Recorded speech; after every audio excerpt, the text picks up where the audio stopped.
नमस्कार दोस्तों, स्वागत है आपका हमारे YouTube चैनल पर। सबसे पहले हम लेकर आए हैं आपके लिए देश विदेश की सारी ताज़ा खबरें।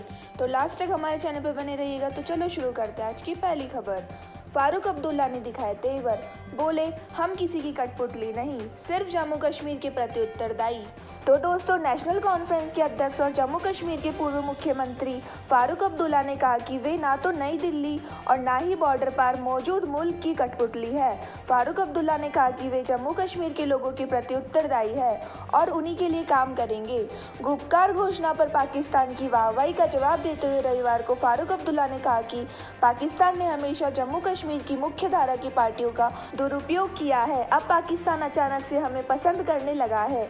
बता दें कि गुपकार घोषणा के तहत जम्मू कश्मीर की 6 पार्टियों ने अनुच्छेद 370 को हटाने के खिलाफ सामूहिक रूप से लड़ने का संकल्प लिया है और भारत सरकार से इस अनुच्छेद की बहाली की मांग की है। इस पर प्रतिक्रिया देते हुए पाकिस्तान के विदेशी मंत्री शाह महमूद कुरैशी ने कहा है कि ये एक सामान्य नहीं बल्कि जम्मू कश्मीर की राजनीति का अहम घटनाक्रम है। बता दें कि 5 अगस्त 2019 को ही केंद्र सरकार ने जम्मू कश्मीर के प्राप्त धारा 370 का विशेष दर्जा खत्म कर दिया था। इस बयान पर समाचार एजेंसी PTI से बात करते हुए फारूक अब्दुल्ला ने कहा है कि मैं इसे स्पष्ट कर देना चाहता हूं कि हम लोग किसी की कठपुतली नहीं है, ना तो दिल्ली के और ना ही बॉर्डर पर मौजूद किसी और के हैं। हम लोग जम्मू कश्मीर के लोगों के लिए उत्तरदायी है और उन्हीं के लिए काम करेंगे। सीमा पर आतंकवाद के मुद्दे पर फारूक अब्दुल्ला ने कहा, मैं पाकिस्तान से अनुरोध करूंगा कि वो हथियारबंद लोगों को कश्मीर में ना भेजे। हम अपने राज्य में खून खराबे का अंत चाहते हैं। जम्मू कश्मीर की सभी पार्टियां शांतिपूर्वक अपने अधिकारों के लिए लड़ेगी। इसमें पिछले साल 5 अगस्त को असंवैधानिक तरीके से जो हमसे छीना गया था वो भी शामिल है।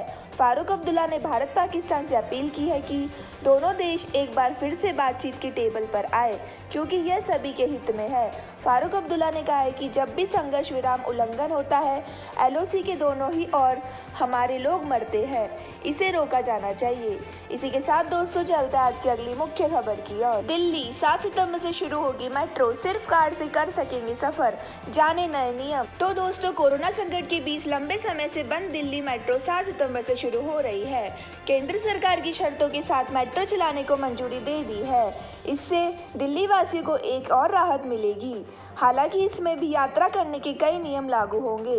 यात्रियों को मेट्रो में सफर के दौरान किन खास बातों का ध्यान रखना होगा, दिल्ली के परिवहन मंत्री कैलाश गहलोत ने इसकी जानकारी दी है। उन्होंने बताया कि स्टैंडर्ड ऑपरेटिंग प्रोसीजर तैयार है।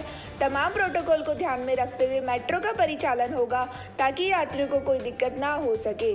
परिवहन मंत्री कैलाश गहलोत ने बताया है कि मेट्रो स्टेशन के बाहर एंट्री से पहले सैनिटाइजर की व्यवस्था होगी और यात्रियों थर्मल स्कैनिंग भी की जाएगी। टोकन के इस्तेमाल पर रोक लगाई जा रही है क्योंकि इससे वायरस के फैलने का ज़्यादा खतरा है।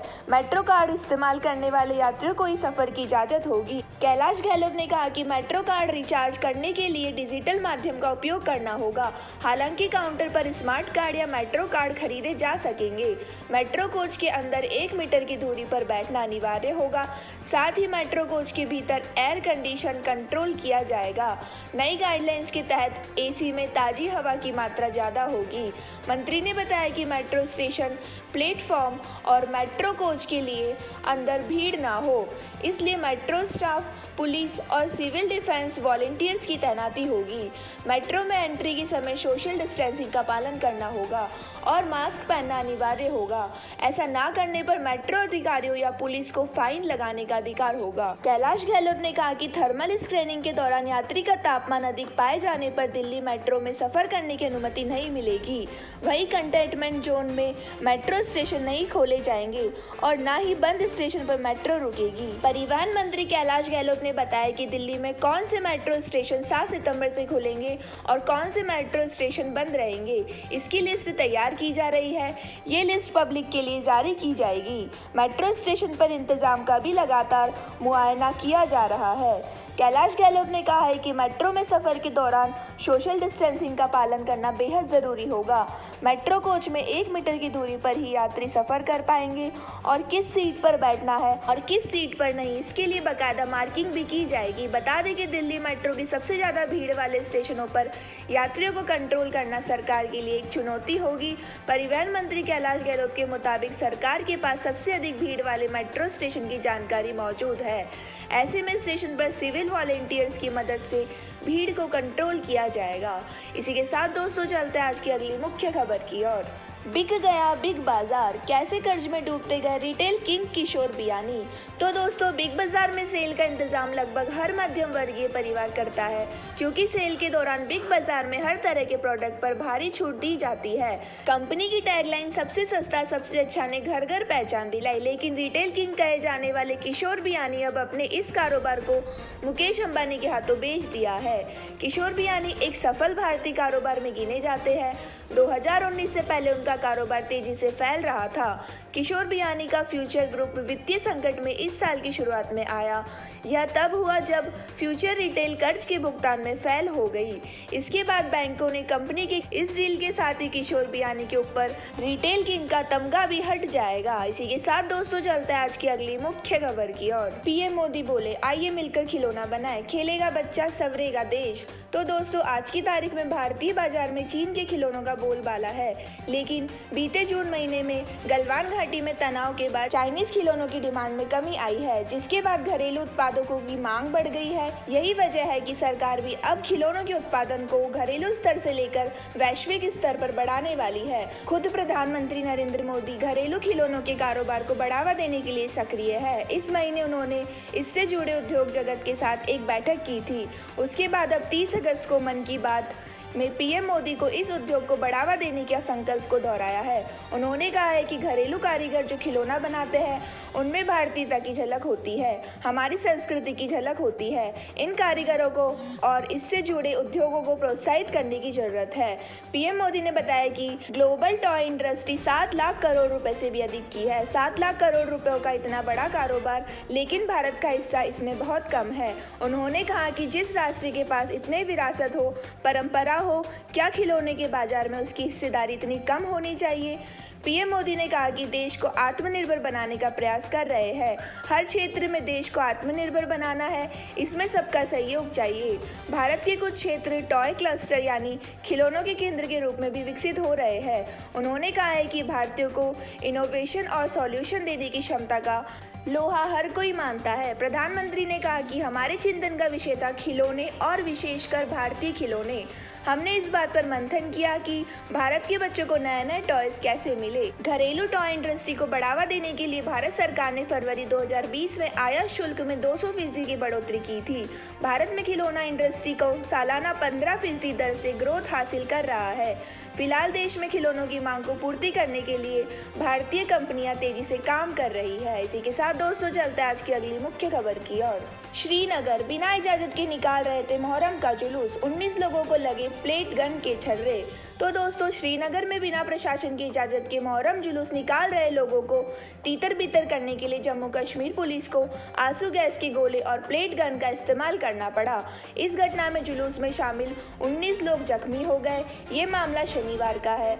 कश्मीर के बेमिना इलाके में शनिवार को कुछ लोग बिना प्रशासन की इजाजत के मोहर्रम का जुलूस निकाल रहे थे। तो दोस्तों कई घायलों के चेहरे पर प्लेट गन के छर्रे लगे हैं। शनिवार को मोहर्रम का 9वां दिन था और कई लोगों ने प्रशासन नियमों की अवहेलना करते हुए जुलूस निकालने की कोशिश की थी। एक चश्मदीद ने कहा कि जैसे ही जुलूस खुमैनी चौक पहुंचा, वहां पर टकराव शुरू हो गया। इसके बाद पुलिस ने जुलूस को रोकने के लिए आंसू गैस के गोले छोड़े और प्लेट गन का इस्तेमाल किया। श्रीनगर के दूसरे इलाकों में भी इसी तरह के टकराव की खबरें हैं। शिया बहुल शालीमार इलाके में भीड़ को तीतर बितर करने के लिए पुलिस को आंसू गैस के गोलों का इस्तेमाल करना पड़ा। इसके बाद शहर के गाँव कादल इलाके में भी जुलूस निकालने की कोशिश की खबरें आई। पुलिस अधिकारियों ने कहा कि कुछ स्थानों पर कुछ लोगों के खिलाफ बल का इस्तेमाल किया गया क्योंकि वे कोविड-19 के मद्देनजर लगाए गए लॉकडाउन प्रावधानों को उल्लंघन कर रहे थे। शुक्रवार को भी मुहर्रम का मातम मनाने वाले लोगों को पुलिस ने कई जगहों पर रोकने की कोशिश की थी। पुलिस ने 8 थानों के अंतर्गत आने वाले पुलिस स्टेशनों में धारा 144 लागू कर दी थी। ये थाने थे बाटमालू, शहीदगंज, करण नगर, मेसूमा, कोठीबाग, शेरगरी, करला खुद, राम मुंशी बाग और यहाँ पर ताजिया निकालने पर रोक लगा दी थी। इसी के साथ दोस्तों चलते हैं आज की अगली मुख्य खबर की ओर। खुशखबरी, 42 दिन में तैयार हो सकती है ऑक्सफोर्ड की कोरोना वैक्सीन। तो दोस्तों ब्रिटेन की ऑक्सफोर्ड यूनिवर्सिटी की कोरोना वायरस वैक्सीन पर दुनिया भर के लोगों की नजरें है। वैक्सीन का ट्रायल आखिरी चरण में है। रिपोर्ट के मुताबिक सबसे अच्छी स्थिति में ऑक्सफोर्ड की वैक्सीन आज से सिर्फ 42 दिन बाद यानी 6 हफ्ते में तैयार हो सकती है। ब्रिटेन की सरकार ने बताया कि ऑक्सफोर्ड यूनिवर्सिटी और इंपीरियल कॉलेज लंदन के साइंटिस्ट वैक्सीन तैयार करने के लिए बेहद करीब पहुंच गए हैं। ब्रिटेन में वैक्सीन के उत्पादन वगैरह को लेकर भी तैयारियां पहले से चल रही है। वैज्ञानिकों की ओर से हरी झंडी मिलने के बाद ब्रिटेन के लोगों को बहुत कम समय में वैक्सीन मिलने लगेगी। हालांकि ब्रिटेन के मंत्री अभी खुलकर कुछ भी कहने से बच रहे हैं और अन्य स्थिति के लिए भी तैयारी कर रहे हैं। रिपोर्ट के मुताबिक पता चला है कि सबसे अच्छी स्थिति में 6 हफ्ते में वैक्सीन की पूरी जांच हो जाएगी। वैक्सीन प्रोग्राम से जुड़े व्यक्ति ने यह भी कहा है कि अगर इसमें कुछ और वक्त भी लगता है तो हम कर सकते हैं कि ऑक्सफोर्ड और इंपीरियल कॉलेज के वैज्ञानिक करीब पहुंच गए हैं। इसके बाद लाखों डोज तैयार करने की ज़रूरत होगी, जिसके लिए उत्पादन की सुविधा हमने तैयार कर ली है। ब्रिटेन की वैक्सीन टास्क फोर्स के प्रमुख कैट विधम ने कहा कि वह वैक्सीन को लेकर सावधान है और आशावादी भी। उन्होंने कहा कि सबसे ज़रूरी यह है कि हम काम करते रहें और जल्दबाजी में जश्न मनाने की कोशिश ना करें। उन्होंने कहा कि उम्मीद है कि क्रिसमस से पहले वैक्सीन के ट्रायल के लिए नतीजे आ जाएंगे। इसी के साथ दोस्तों चलते हैं आज की अगली मुख्य खबर की ओर। एमपी सिवनी में बाढ़ में बह गया 1 महीने पहले बना पुल, 3 करोड़ से ज्यादा थी लागत। तो दोस्तों भारी बारिश के बाद मध्य प्रदेश के कई इलाकों में बाढ़ की हालत पैदा हो गए हैं। इसी बीच रविवार को मध्य प्रदेश के सिवनी में भारी बारिश की वजह से 1 महीने पहले बनकर तैयार हुआ पुल बह गया। यह पुल 30 जून 2020 को बनकर तैयार हुआ था और रविवार को ताश के पत्तों की तरह बिखर गया। सिवनी का यह पुल करीब 150 मीटर लंबा और 9 मीटर ऊंचा था।